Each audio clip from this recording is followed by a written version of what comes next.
incapable de vous en souvenir, je vous interrogerai en fin d'émission. En tous les cas, j'en connais un qui a une méthode infaillible pour faire fonctionner sa mémoire de manière optimale. Il s'agit du comédien français Olivier Lejeune. On lui a aussi soumis une liste de mots à retenir. Regardez, c'est phénoménal. Avec ce pro de la mémoire, nous avons mis la barre un peu plus haut. Ouais, je mime les mots que vous m'avez dit, comme ça je les imprime dans ma mémoire corporelle. Nous lui proposons de mémoriser une liste de 25 mots. Celui-là, il est bizarre. Ah oui, d'accord, ça, col de chemise. Ouais, ok. Moi, j'ai commencé ça à l'âge de 7 ans. Je suis tombé sur un livre de magie qui donnait les premiers éléments de cette méthode. Et en fait, le secret de cette méthode, vous allez très vite le comprendre, c'est visualiser ce que vous voulez retenir, car la mémoire visuelle est pour 95% d'entre nous la mémoire la plus importante. Et ces images, on va les associer à des choses qu'on a déjà en soi. On n'apprend plus à apprendre.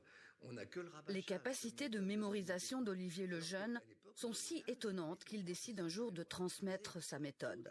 Dans ses cours, il explique comment entraîner sa mémoire grâce aux associations d'idées et à l'imagination. Il m'est arrivé de rejouer une pièce que j'avais apprise il y a 35 ans pour sauver un spectacle.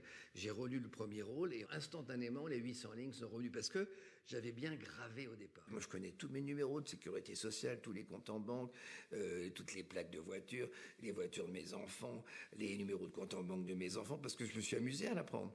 Mon numéro de carte, c'est que bien sûr, sécurité sociale, c'est le b.a.-ba, mon numéro de passeport, mon numéro de carte d'identité. Mais c'est terrible de vous fréquenter. Non, parce que ça m'amuse, puis ça m'appâte que j'arrive comme ça dans une douane, numéro, mais dans un hôtel, je suis... dites donc, ça, oui. On va associer, mettre des images à des choses qui ne parlent pas beaucoup pour l'instant. Donc le 1, on va lui donner une image. Moi, je vais vous suggérer une grosse bougie. Vous voyez, la cire, elle a un petit peu coulé, là. Voilà, et ça forme la forme... Son but, prouver à cette classe qu'elle est capable de mémoriser un maximum de mots en très peu de temps.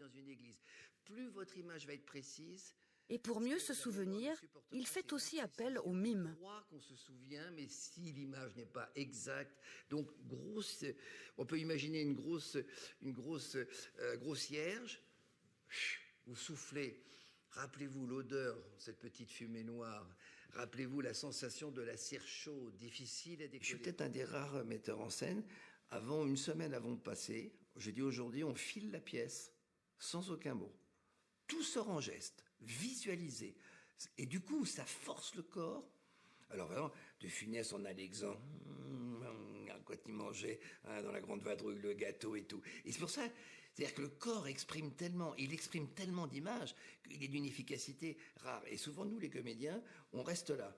Alors que si tout joue, si toute la mémoire du corps joue, eh ben, je vous assure que du coup, même, il y aura moins de problèmes de mémoire parce qu'on se dira, ah bah oui, quand j'ai bougé ce bras-là, c'est parce que je disais ça, c'était ce sentiment-là. Et les gestes vont rappeler les mots. Plus cette association sera débile, plus elle sera absurde, plus elle sera loufoque, et plus vous en souviendrez. Au départ, c'est un jeu. Quand j'ai un rôle à apprendre, ça m'amuse terriblement, et dès que j'ai terminé d'apprendre ce rôle, je suis triste. Ah, zut, il n'y a plus à jouer. Après, on va jouer le rôle. Mais c'est un jeu, c'est mon outil de travail. Il m'est arrivé, grâce à cette mémoire rapide, de faire des sauvetages, de sauver des spectacles d'un comédien malade le soir et d'apprendre dans la nuit 1100 lignes, Robert Lamoureux notamment, Francis Joffo, une autre pièce, 1200 lignes comme ça, dans la nuit, avec un petit calmant pour dormir, parce qu'il y a l'excitation de savoir. Et puis le sommeil obligatoire sur une grosse absorption comme ça, avant de recracher le texte, il faut qu'il y ait une petite couche de vernis de sommeil. Mais voilà, plus le challenge est difficile, et plus ça m'excite, hein, ça c'est le joueur. Le 17... Très bien. Le 16, avec de l'ail, c'est meilleur. Le 15, la raquette, imprimez-les bien. Le 14, génial. Le 13, ça rend une très bonne mémoire.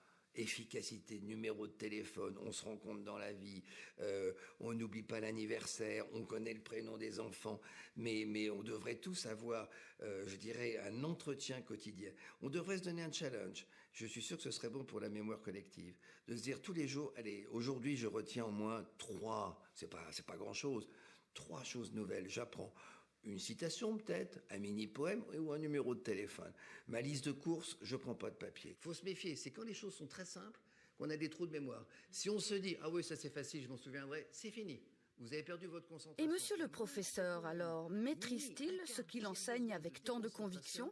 Et c'est le trou de mémoire. On est arrivé à la fin de l'interview. Je vous propose de me restituer les 25 mots. Dans l'ordre de 1 à 25 ? Alors, 1, sable, 2, couverture, 3, ventre, 4, oignons, 5, palissade, 6, pommes de terre, 7, lit, 8, téléphone portable, 9, balai, 10, casserole, 11, pinceaux, 12, boules de neige, 13, fer à repasser, 14, colle de chemise, 15, c'est l'affiche, 16, œil, 17, cannelle, 18, ruban, 19, intestin, 20, château fort, 21, je le sais, ne me soufflez pas, 22 c'est chaise, 21 c'est montre, oui, puisque j'ai, comme moi aussi j'ai dans ma griffe, 21 donc montre, 22 chaises, 23 montagnes, 24 voitures et 25 cahiers. Impressionnant. Mais non. Il y a de vrais fanatiques des jeux de mémoire.